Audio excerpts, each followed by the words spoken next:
I can't tell if this hairstyle is cute or if it's making me look like I'm 12 years old. I think it's 12.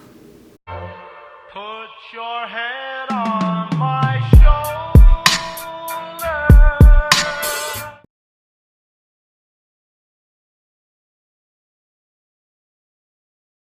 Good morning! Welcome to my channel and welcome back to my channel. Today's video is kind of going to be split into two parts. Number one is going to be some advice for you people going to college, and number two is going to be kind of a list of what I think are some essentials you should have in your dorm. I am going into my sophomore year at James Madison University, which means I have a ton of college experience under my belt. So I know what I'm talking about. I loved it. I had a great time. I had a great roommate. And I learned a lot of things in just 1 year. And made a lot of mistakes in just 1 year. So to start off the video, I'm going to be giving you guys, whether you're college freshmen, sophomores, juniors, seniors, transfer students, high school students, some advice for college. So number one, I didn't even think of this when I was making my schedule, but when you make your schedule, please, please, please, please use Rate My Professor whenever you're choosing your classes and making your schedule so you know exactly how bad or how good your professors are going to be. Also, at the end of the semester, if you really hated a professor or really loved them, you can leave a review on Rate My Professor so you can possibly save some other kids after you. Number two, this is something that I did in almost every single class that I had. Make group chats and make friends with other people in your class. So if you have to skip a class or if you don't understand something, you just hit up somebody else in your class, study with them or get notes from them. It'll be really, really useful. Make friends with your professor, get to know them, go to office hours, email them, not incessantly, don't be annoying. I've heard a professor say it's a lot harder to fail a face than to just fail a name. So if they only know you by name and they don't know your face, and if they have no idea who you are, it's going to be a lot easier for them to give you a failing grade. So if you're friends with your professor or you keep in touch with them, or if you go to office hours, I guarantee that that class is going to be a million times easier. Use a planner. I was never organized in high school. I didn't use a planner, I didn't use an agenda, and I missed so many assignments and I forgot about so many tests. So I decided to use a planner my freshman year of college, and oh my god, it made a difference. I almost never missed assignments. I could study for tests weeks in advance because I knew when they were happening, which, by the way, test dates most of the time will be on your syllabus that you get the first week of college, so keep that syllabus and write stuff down so you don't forget, because sometimes the professor won't tell you when a midterm or when a good an important test is until like a week in advance, because they just assume that you knew because it was on the syllabus. Next thing, make sure you get involved in something.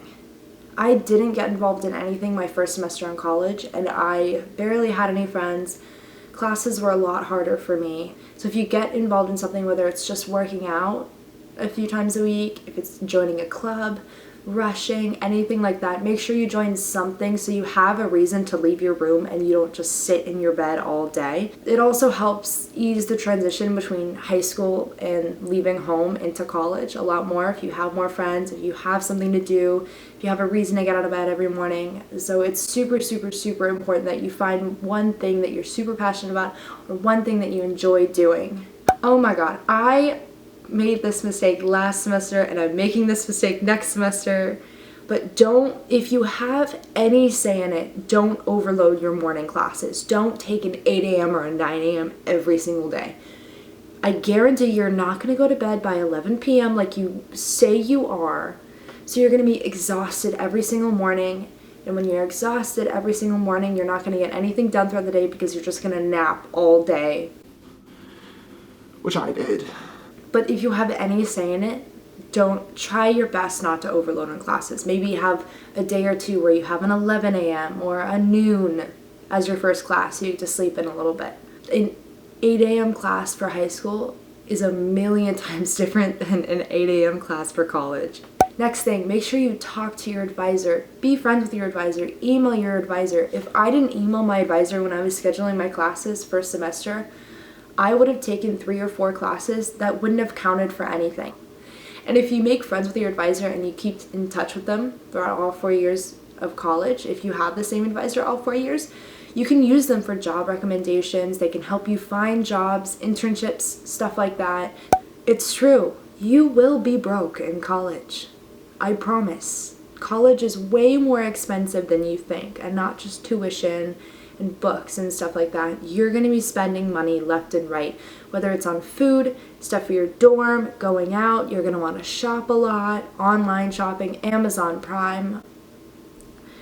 Was the death of me. Save the summer before as much as you can, because especially as a freshman, it's going to be really difficult to find a job unless it's on campus. So you're not going to have any way to earn money. And you, trust me, will be spending money like crazy. So try to save up when you go back home on break. I came back from winter break to home with $6 in my bank account. That's how much money I spent the first semester of college. Next one, freshman 15 is real, kids. I'm sorry. I hate to tell you, you're going to gain weight freshman year. But as long as you are eating healthy, you're exercising enough, you're not going to gain like 30, 40 pounds. If you gain 15 pounds, it's because you're growing. You're an adult, guys. You're growing. You will grow. It's fine. I guarantee you every single person gained weight their freshman year of college. Limit your clothes. Don't do what I did. Don't bring your summer wardrobe, your winter wardrobe, your spring wardrobe all at the beginning of the year. That's like 6 boxes of clothes. Bring your summer wardrobe at move-in day and just bring it home and swap it out with your winter wardrobe when you go home for Thanksgiving break. Bam. Genius. Yes? I'm taking a shower. Is that going to be too loud? Yeah, it is. Fine. Just a warning, your workload. Your workload in college is definitely... Oh my god. Your workload in college is definitely going to be more intense than it was in high school. That's for sure. But it's okay, there's libraries on campus, there's study help on campus, there's writing centers, math centers. So while the workload is going to be more intense and more difficult during college, you're going to have more resources to help you than you did in high school. So it kind of balances out. Try to stock up what you can on groceries, especially healthy groceries like fruits, veggies, anything that you can keep in a fridge or anything like that that's decently healthy. Try to stock up as much as you can, because I promise you campus food it's good, but it's disgusting. It's so unhealthy. That's one of the reasons why the freshman 15 exists, because campus food might be super, super yummy, but it's really not good for you. And if you stock up on food in your dorm, you're not going to be spending hundreds of dollars on Uber Eats and DoorDash like I did my second semester of college. So definitely try to have as much food in your dorm as possible that will keep longer than a few days, because you don't want to be spending $1 million on deliverable food, and you don't want to be eating that greasy campus food every single day, 3 meals a day.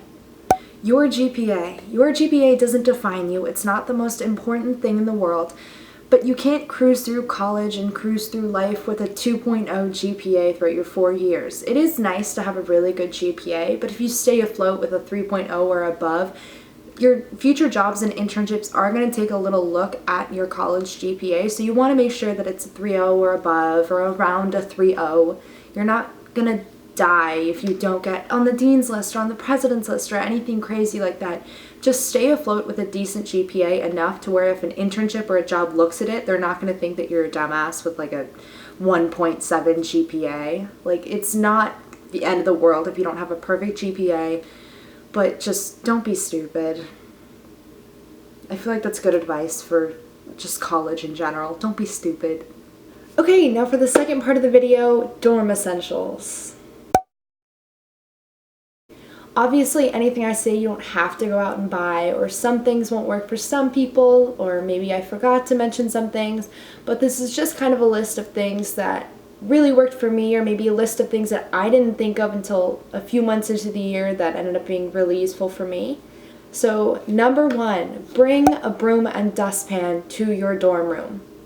I spilled a whole bag of chia seeds, which, if you don't know what chia seeds are the tiniest little seeds. I spilled a whole bag all over my dorm room floor, and I didn't have a broom and dustpan. Nobody did on my hall, so I literally took 20 or 30 minutes with 2 pieces of paper, just trying to scoop all the chia seeds onto the paper and into the trash. So please, please, please bring a broom and dustpan or maybe a little handheld vacuum to your dorm room.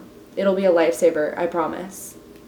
A throw blanket for your bed is going to be super useful. Have a throw blanket on top of your bed so you can just lay down and throw that throw blanket on top of you. A trash can. You're going to throw out so much when you're living in your dorm, and the trash can is probably going to be all the way down the hall, so bring your own. It doesn't have to be huge, it can be small, and for the love of God, don't bring one with a lid on it, because I made that mistake, and it was so annoying to have to step on the frickin' trash can to open the lid every time I wanted to throw something away. It was really annoying. Like I said earlier, stock up on food and stock up on some storage for your food. Like a mini fridge is going to be super essential. You only need one for your room, so kind of plan out with your roommate who's bringing it, and maybe you can split the cost of it. And also, you're going to need storage for any non-refrigerated items. So just bring like a box or a little cubby, just throw a bunch of bags of food and stuff like that into it. Bring a full-length mirror that you can hang maybe in your closet or something. You're going to want to check your outfit before you go out. You're going to want to get ready in that mirror, especially if you have friends over and you all are getting ready together. You're going to want to take pictures in the mirror. Definitely bring a full-length mirror. Bring a KEURIG. Just like the mini fridge, you can kind of plan out with your roommate and maybe split the cost of a KEURIG. But it's going to be a little bit expensive up front, but you're going to save so much money throughout the school year if you have a KEURIG and you're not buying coffee 3 times a day at Starbucks or on campus. And also, when Starbucks is closed at 10 p.m. and you're pulling an all-nighter, who's going to be there for you? KEURIG coffee is going to be there for you.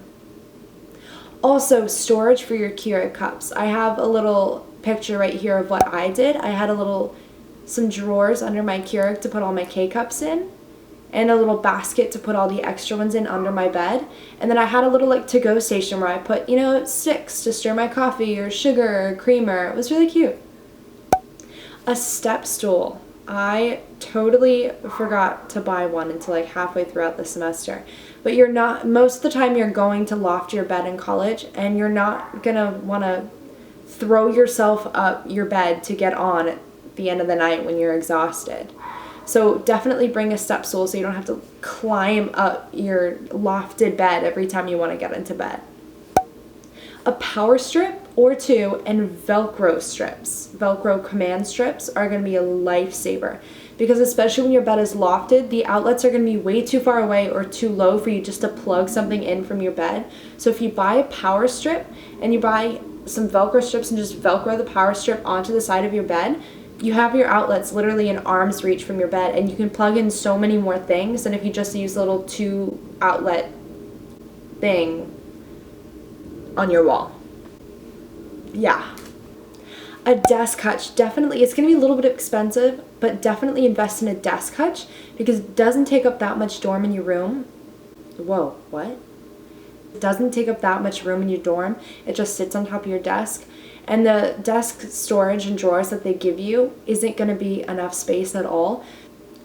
A clip-on lamp is one of the things that I never even thought of until my mom got one for me. But the lights in your room are going to be super fluorescent, so they're not really good if you keep them on late at night. You're not going to be able to sleep well. You can't study well when the lights are that fluorescent. So if you turn off all the lights, and if you have a clip-on lamp or even that clips on your headboard or even just fairy lights, the light's just so much better for sleeping, for studying, and if you're anything like me and too lazy to get out of bed at the end of the night to turn off your lights, you can just turn off your lamp from your bed. Like I said earlier, most people loft their beds in college, so you're definitely going to need some type of storage under your bed because, newsflash, dorm rooms are tiny. So if you buy some sort of, cheap drawers, or maybe if you go with, I'll put a box here, they're like boxes with little fabric boxes that you can put inside. I have no idea how to explain it. There's going to be a picture right here. But if you put one of those under your bed, those look really good and they're really good for storage. I recommend having a bunch of pictures of you and your friends or your family or your pets or anything to kind of help with the homesickness, and just hang it on some paper clips and strings, or tape it to your wall next to your bed. bring, even if it's only 2, bring your own set of cups, plates, and bowls, because if you make like mac and cheese or if you're heating up old food, you're gonna need plates or bowls to put it on. Trust me. If you're making a smoothie bowl, if you want to bring a blender, which I did, if you want to make a smoothie bowl, you're gonna have to have something to put it in, so you're gonna have your own bowl. Even if it's literally just a set of 1 or 2, definitely have a few, and plastic utensils that you can also steal from campus dining. If you're a light sleeper, definitely buy some blackout curtains, because some colleges, like they didn't at JMU, don't give you curtains and the blinds are trash. So definitely buy a pair of blackout curtains so you can actually sleep later than like 8 a.m. without the sun bothering you. Okay, well, I hope you guys found this video helpful. All this advice in Dorm Essential, obviously I don't know everything. Maybe I forgot something, or maybe the list wasn't that great, but I hope you can use this to help you, because really, if you play your cards right, your college years are going to be some of your best years of your life. So I hope you guys are able to make the most of it and make some friends and find something that you love to do. So yeah, I hope you guys enjoyed it. I hope you guys enjoyed this video. I make videos every Monday. Don't forget to like, comment, subscribe, and all that fun stuff. I'll see you next week. Bye!